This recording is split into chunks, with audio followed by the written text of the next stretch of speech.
Hello అండి, welcome to my channel. ఈరోజు pasta తయారు చేయడం సింపుల్ మెథడ్లో చెప్తాను చూడండి. ఎవరైనా చేసుకోవచ్చు. నేను మొన్న హోటల్కి వెళ్తేప్పుడు పాస్తా తిన్నానమాట. అప్పుడు చాలా బాగుందనమాట. అయితే అందులో ఇంకా రకరకాల ఐటమ్స్ ఏవో వేశారు. కానీ ఆ ఐటమ్స్ ఉంటేనే చేసుకోవడం కాదు, కానీ సింపుల్ మెథడ్లో చెప్పేది నేను చూశానండి.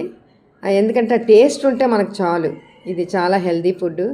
వాటర్ బాయిల్ చేసుకొని పాస్తా 5 to 6 minutes మరి ఉడికించుకోవచ్చు. అందులోని కొద్దిగా ఉప్పు, కొంచెం నూనె వేస్తే 5 to 6 minutes ఉడికిపోగానే దాన్ని ఆ వాటర్ అంతా కూడాను వార్చేసి అందులో మళ్ళీ మామూలు చల్లనీళ్ళు వేసి దాన్ని వార్చేసి పక్కన పెట్టుకోవాలండి. ఎందుకంటే అది ఉడికిపోద్ది, మెత్తగా ముద్దలాగా అయిపోద్ది అనమాట. ఇగోండి ఉడికింది, చూపిస్తున్నాను, చూసారు కదా ఉడికిందా లేదని. 5 to 6 minutes చాలండి, అంతకన్నా ఎక్కువ అవసరం లేదు, బేగ ఉడికిపోద్ది. ఒక పక్క ప్యాన్ పెట్టుకున్నాను, దాంట్లో బటర్ వేసాను, కొద్ది మైదా పిండి వేపిసానండి. మైదా పిండి మీకు చూపించలేదు, కానీ ఎందుకంటే మరి వీడియో నేనే తీసుకోవడం వల్ల నాకు సరిపోలేదు, అందుకే మైదా పిండి వేసాను. మనకు కావాల్సినంత వేసుకోవచ్చు క్వాంటిటీ బట్టి. బాగా వేగిన తర్వాత దాని మీద కొద్దిగా పాలు వేసాను. పాలు వేసి కొద్దిగా వాటర్ కూడా వేసానండి. వేసి బాగా ఉడికించాను అనమాట. అది కలుపుతూ ఉండాలి. ఒక పక్క మన ఇంట్లో ఉన్న కాయగూరలన్నీ కూడా కట్ చేసి పెట్టుకుంటే అందులో వెల్లుల్లిపాయలు ముఖ్యంగా ఫస్ట్ అది కొంచెం అగరవాసనలాగా వస్తుంది కాబట్టి దాన్ని కొంచెం వేపాలన్నమాట, పచ్చివాసన. తర్వాత ఉన్న కాయగూరలు చూసారు కదా, tomato, beans, carrot, cabbage, onions, chilli, ఇవన్నీ కూడా వేసి దాని మీద, అలాగే మొక్కజొన్న అవి కూడా వేయాలండి. దాని మీద వేసిన తర్వాత బాగా కొద్దిగా ఉప్పు వేసి ఒక్క 2 నిమిషాలు అలాగా మూత పెడితే అది బాయిల్ అయిపోద్ది. అంతేనండి. అంటే హాఫ్ బాయిల్ అయినా పర్వాలేదు, బాగా ఫుల్ బాయిల్ అవ్వకూడదు, బాగోదు. అయిన తర్వాత సింపుల్గానండి, మనకి ఏది ఉంటే అది. దీంట్లోనే చికెన్ కూడా చేసుకోవచ్చు. మరి నేను చికెన్ తిన్నాను, చికెన్ పాస్తా తిన్నాను, చాలా బాగుందనమాట. ఇంకా ఏటో రకరకాలు వేశారనమాట. కానీ అన్ని రకాలు వేసుకొని తింటే మన దగ్గర లేవు కాబట్టి మనకున్న దాంట్లో మనం వండుదామని చెప్పి నేను వండాను. ఇగోండి మీకు చాట్ మసాలా ఉన్నది, ఆ చాట్ మసాలా వేసి కొద్దిగా ఇవన్నీ కలిపేసానండి. మొత్తానికి కలిపేసి కొంచెం వాటరీగా చేయమన్నారు, వాటరీగా కూడా కొద్దిగా చేశాను. కానీ ఇంకొంచెం బాగా ఎక్కువ చేశాను అనమాట, ఈ క్వాంటిటీ అంతా కూడాను. నేను ఇది ఎలా టేస్ట్ చేశానో నాకు అసలు యాక్చువల్గా నాకు ఇష్టం లేదు, చూస్తేనే నాకు చిరాకు ఉండేది. కానీ మొన్న హోటల్కి వెళ్తేప్పుడు అక్కడ పాస్తా తిన్నానండి. అది చికెన్ పాస్తా అనమాట, చాలా బాగుంది.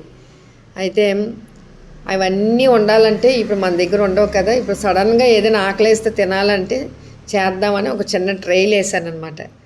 వేయగానే నిజంగానండి మీకు తిని చెప్తాను చూడండి, ఎంత సులువుగా చేశానంటే అంత. నాకేంటంటే ఏ వంట చేసినా సులువుగా ఉండాలా, ఇతరులకి సులువుగానే నేర్పించాలి ఏంటి.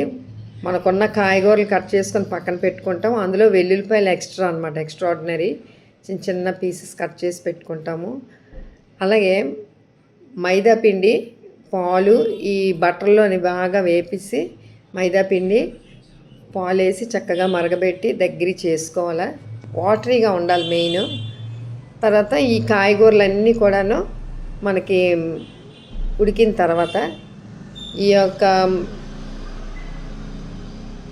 ఈ పాస్తా కూడా వేడి నీటిలోని ఉడకబెట్టి 5 to 6 minutes ఉడకబెట్టి అందులోని కొద్దిగా ఉప్పు, కొద్దిగా నూనె, ఆయిల్ వేస్తే అవి ఉడికినప్పుడు అంటుకోవన్నమాట, ముద్ద అవ్వన్నమాట. అలాగే వెంటనే బయటికి తీసిన తర్వాత చల్లనీళ్ళతో కడిగేస్తానండి, పక్కన పెట్టేసుకుంటే. ఇదిగోండి ఇప్పుడు మొత్తం కలుపుతున్నాను చూడండి. అది మిల్క్ ప్రోడక్ట్ కదా, దాంట్లోని అంటే మైదాపిండి మిల్క్ కలిపిన ప్రోడక్ట్ అది. దాంట్లోని ఈ పాస్తా వేస్తున్నాను.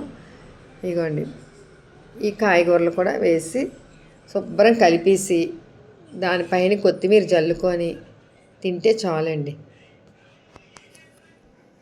సింపుల్ అండి, వెరీ సింపుల్ ఇది ఈ వంట. ట్రై చేయండి.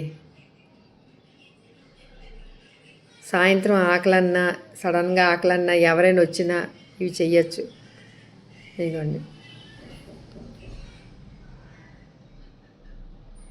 ఇక్కడ ఏంటంటే ఇంకా వాటరీగా ఉండాలండి. ఇలాగ ఉన్నప్పుడు ఏం చేయాలంటే కొద్దిగా పాలు, వేడి నీళ్ళు కొద్దిగా వేసేస్తే ఆ మైదా పిండి ఎలాగా ఉంది కదా అందులోని వేసి కలిపేసుకుంటే చాలా బాగుంటుందండి. ఉప్పు మాత్రం కరెక్ట్గా చూసుకోవాలా. ఉప్పు లేకపోతే ఏది టేస్ట్ ఉండదు. ట్రై చేయండి, దయచేసి ట్రై చేయండి. అందరికీ వచ్చు, కానీ రాని వాళ్ళకి నేను చెప్తున్నాను. ఇది ఫస్ట్ టైము ట్రైలు వేసాను. సూపర్గా ఉంటుంది చూడండి. ఇదిగోండి, వీళ్ళు తిని చెప్తారు చూడండి ఇప్పుడు. అగో బాగుందట, లేకపోతే ముందే పేర్లు పెట్టేస్తాడు మా ఆయన. Thank you.